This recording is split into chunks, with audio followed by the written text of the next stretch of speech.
Sprite Castle. Sprite Castle. Sprite Castle. Mr. Rob O'Hara. Sprite Castle. Hello and welcome to another episode of Sprite Castle. On today's show we are going to be playing Moon Patrol. Moon Patrol is a classic Williams arcade game. I got this game pretty early on the Commodore 64. It is a fun game. It is fairly accurate as far as arcade conversions go.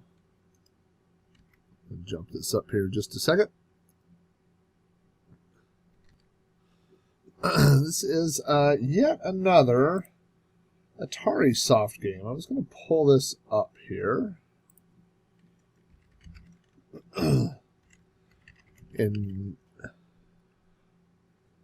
In 1983, for the Commodore 64, Atarisoft released Battlezone, Centipede, Defender, Dig Dug, Donkey Kong, Galaxian, Jungle Hunt, Moon Patrol, Miss Pac-Man, Pac-Man, and Robotron. And then in 1984, they also released Pole Position and Gremlins. So Atarisoft was very active in the Commodore 64 for a couple of years until, obviously, the video game crash pretty much took out Atari.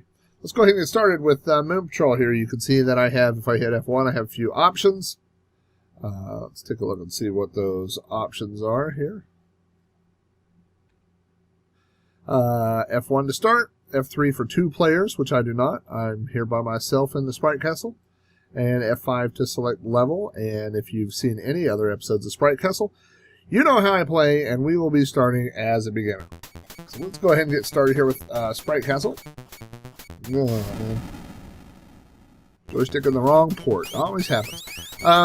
Early Atari games, early Commodore 64 games, tended to use port 1. However, there were some problems with the keyboard matrix. Sometimes you'll notice if you have a joystick in port 1, you can see keys popping up on the screen. If you wiggle the joystick around in BASIC, you can see what's being triggered. And so a lot of later games switched to using port 2.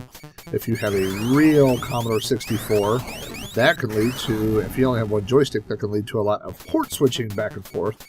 And if you switch ports while the Commodore is on, it is possible to short out that port. I have never done that in the 20 or 30 years I've been doing it, but I know people who have. Difficult to watch the screen and the recording screen and the joystick. But so here is Moon Patrol. If you've never seen Moon Patrol, and I find that hard to believe, you are in this little moon buggy here, and we are on the moon, and the moon is being attacked by these aliens that are coming out. And so we're shooting at them. Your fire button shoots both forwards and up at the same time. So each time I hit the fire button, I fire bullets in both directions. Because the Commodore 64 only has one fire button, to jump, you press up on the joystick. You can also shoot the bullets that are coming down, and you can shoot the larger rocks that will be in front of you. The blue aliens that you see there, their bullets actually create moon craters. I will continue just because I want to get to the next checkpoint. Maybe I will, maybe I won't. So you can see up there, the goal is to get, basically what you're trying to do is get to Z, will be the end of the moon planet here. And as you can see, the letters like A through E up there is the first segment. And so we'll be approaching E here.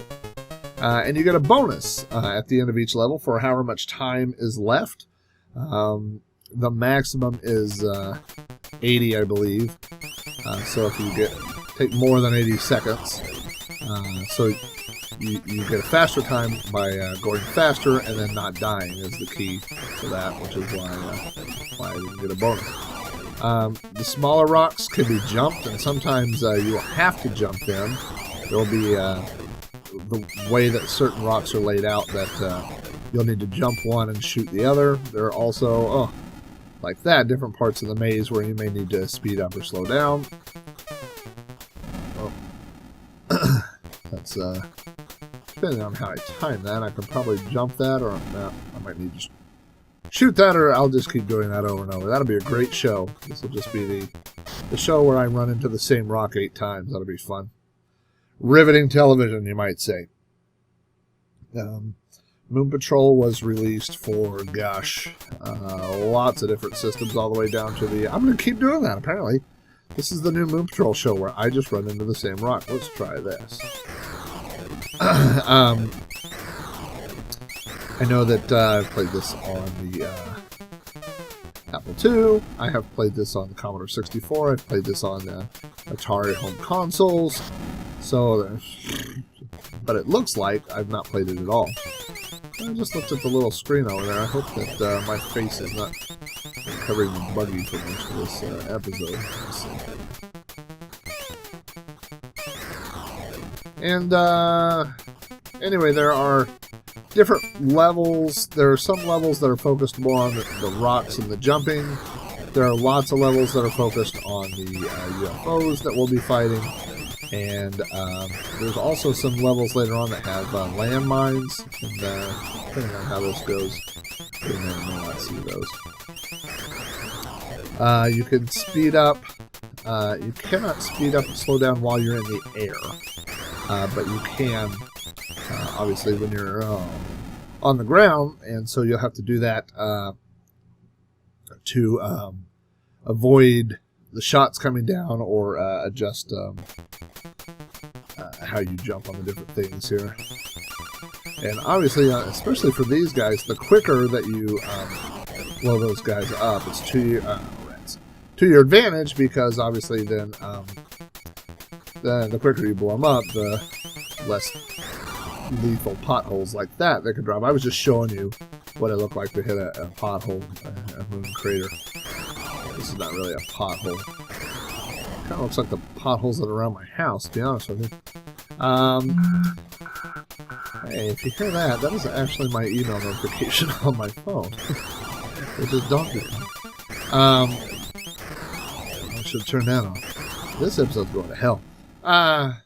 Anyway, Moon Patrol, one of the things that it was most famous for in arcades was the parallax scrolling. You can see that you have things scrolling at 3 different speeds there. We have the pink ground level down there.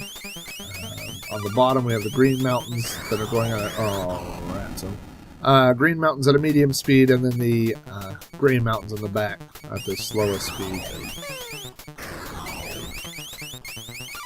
You have different types of UFOs, like I talked about. You have the little yellow hat guys. I'm sure they probably have names, and it's probably not little yellow hat guys. But for the sake of this show, for the budget, I've spoken repeatedly with my intern to tell him to find the names of these UFOs, so I don't have to refer to them as yellow hat guys. But I haven't seen him anywhere. So there's also these yellow blimp kind of round-shaped ones. I'm just going to barrel through this at this point. That you'll see. And then you have the blue triangular ones also. Later on, you could also see, if I were any good at this, you would see the tanks that will come after you. There are some ground tanks that shoot, and you can shoot their missiles or whatever. But this is Moon Patrol for the Commodore 64. It is a pretty arcade, I won't say arcade perfect, but definitely similar to the arcade version. The graphics aren't bad, the sound's not bad, and definitely a playable version. So anyway, that wraps up this version of Sprite Castle. If you like watching Commodore 64 videos, you can go to the YouTube channel, youtube.com/Sprite Castle, or go to spritecastle.com, or the best way to find this and all the episodes is to go to throwbacknetwork.net, where you can find this and other quality retro podcasts. Thanks for watching, and I will see you next time.